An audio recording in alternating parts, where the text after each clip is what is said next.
Adalpur press club अॻियां UC चंगलाणी जे chairman ज़हूर अहमद कलवड़ ख़िलाफ़ ॻोठ जुमो भुट्टो जे रहवासी जो मोहम्मद मलूक भुट्टो, लुत्फुल्ला भुट्टो, अज़हर अली ऐं शहबाज़ भुट्टो जी अॻवानी में एहतजाज कंदे चयो त बलदियाती इलेक्शन में पीपल्स पार्टी जे यूसी चेयरमैन ज़हूर अहमद कलवड़ खे वोट ॾेई कामयाब कयोसीं।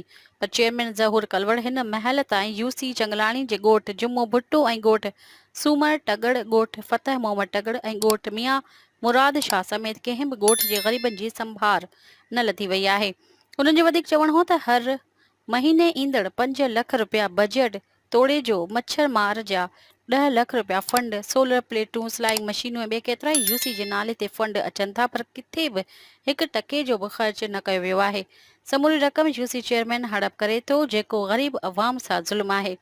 एहतजाज कंदड़नि नेब एंटी करप्शन ऐं सेशन जज घोटकी खां मुतालबो कंदे चयो त यूसी चंगलाणी जे चेयरमैन ज़हूर कलवड़ ख़िलाफ़ करप्शन जी जांच करे संदन ख़िलाफ़ कार्रवाई कई वञे, ॿी सूरत में एहतजाज जी तहरीक शुरू कई वेंदी।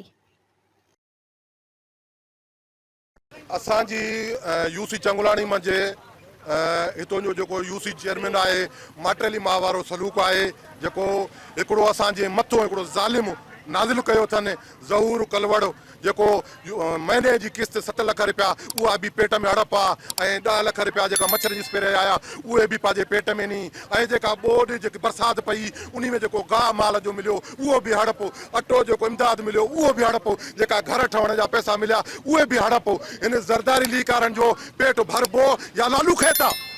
असां मुतालबो कयूं था पिया नेब खां ऐं शिशन जज खां ऐं इल्टिग्रेशन खां त फौरी तौर जो नोटिस वठी ऐं हिन जेको करप्शन जो बादशाह आहे ज़हूर कलवड़ इन खे गिरफ़्तार कयो वञे ऐं फौरी तौर हिनखे हटायो वञे, न त ॿी सूरत मंझि रोडनि ते धरणे जो तहरीक वधाई वेंदी। अवाम खे सुख मिले न भाउ, असांजो इहो ई इल्तिज़ाम आहे त अवाम खे सुख मिले। को कयो त ॿियो छा को कयो त अबा मुंहिंजा, असांखे मिलियो ई कुझु कोन्हे त असां बुख को कयो आहे।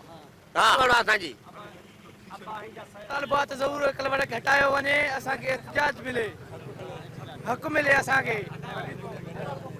कुझु न मिलियो आहे। जेको इहो अटो बटो आयो असांखे कुझु न मिलियो आहे, बि न मिलियो आहे असांजे ॻोठ में। तालबात हिनखे हटायो वञे, असांजो इहो मुतालबो आहे ज़हूर कलवड़ खे हटायो वञे। कुकड़ियूं आयूं कुकड़ियूं खाइयो, भूं खाइयो, अन्न हर शइ लाइ छा अटो वटो वग़ैरह आयो हर शइ खाइयो। असांजो मुतालबो शीशन जज खां इहो आहे त हिनखे हटायो वञे। असांजो कोई कमु न मिलियो आहे, न कमु ई थियो आहे।